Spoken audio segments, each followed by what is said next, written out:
Oke, assalamualaikum warahmatullahi wabarakatuh.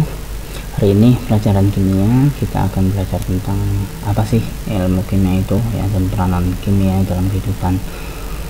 Kalau untuk metode ilmiahnya nanti mungkin ya di lain kesempatan kita akan belajar tentang metode ilmiah dan keselamatan kerjanya. Oke, nah tujuan pembelajarannya apa sih?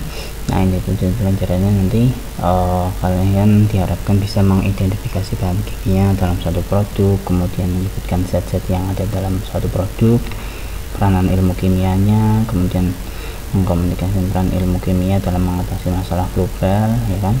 Kemudian menerapkan hakikat ilmu kimia, kemudian juga keselamatan kerja di laboratorium. Semisal nanti kalau semisal ada kesempatan untuk praktek di laboratorium. Oke, apa sih kimia itu dan seperti apa bahan-bahan kimia? Mungkin kalian sudah tahu seperti ya, ini sabun batang, kemudian pasta gigi, sampo, deterjen, kemudian obat-obatan, kemudian kosmetik ya bagi perempuan, kemudian ada juga seperti cuka, kemudian minyak ya, keju, butter, susu, kemudian ada juga pupuk ya. Pupuk itu juga termasuk produk dari ilmu kimia.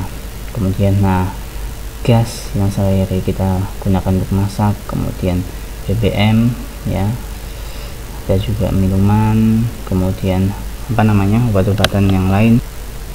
Nah, apa sih hakikat ilmu kimia itu? Nah, ternyata ilmu kimia itu berasal dari bahasa Arab, yaitu alkimia, yang artinya perubahan materi ya, perubahan materi.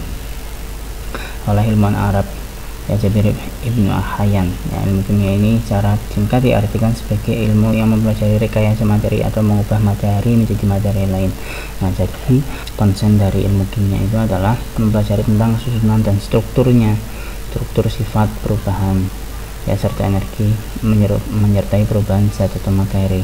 Hampir sama seperti fisika, hanya saja fisika tidak mempelajari tentang strukturnya, tapi mempelajari tentang interaksi dan sifat-sifat. Tapi kalau ini lebih ke struktur susunan dari suatu partikel atau benda. Hakikat ilmu kimia juga bilang bahwa benda itu bisa mengalami perubahan bentuk maupun susunan partikel menjadi bentuk lain, sehingga terjadi deformasi, perubahan letak susunan ya. Perubahan letak susunan ini mempengaruhi sifat-sifat yang berbeda dengan wujud yang semula. Contohnya apa? Contoh, kalau semisal ada kayu ya, kayu kamu bakar, kemudian dia akan menjadi arang ya. Arang itu kalau semisal arangnya sudah benar-benar hangus, dia akan menjadi abu.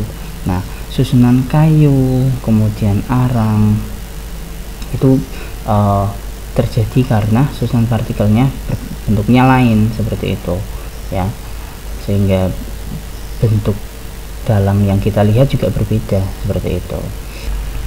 Oke, lanjut ke tinjauan umum ya, luasnya penggunaan kimia. Nah, ternyata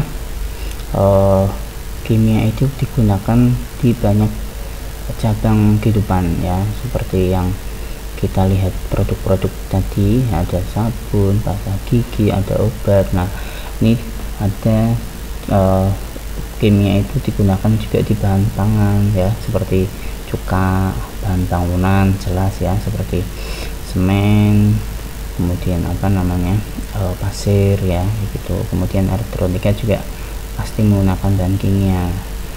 Kemudian energi, minyak, nuklir ya, BBM, dan gas tadi. Genetika biasanya digunakan untuk juga sebagai pengobatan juga ya, obat generik kayak gitu biasanya kan seperti itu. Kemudian pertanian biasanya digunakan untuk pupuk ya, pupuk, teknologi polimer. Kemudian hobi dan hiburan, obat dan kesehatan juga pastinya seperti itu. Oke, lanjut.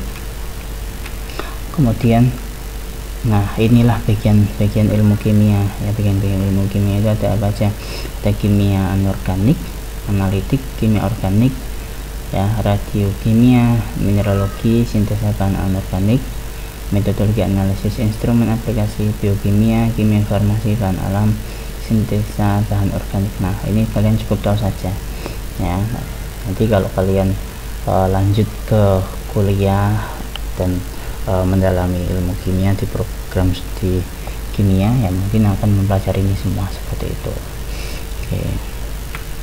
Nah, mungkin segini dulu saja pengenalan materi kimia ya. Evaluasinya nanti silahkan ditulis di LKPD ya, jelaskan hakikat ilmu kimia dan peranan ilmu kimia dalam kehidupan sehari-hari menurut kalian sendiri ya. Yang kedua, sebutkan produk kimia yang kalian miliki dan kegunaannya ya, silahkan dicatat di LKPD yang sudah bisa dikumpulkan seperti itu. Terima kasih. Assalamualaikum warahmatullahi wabarakatuh.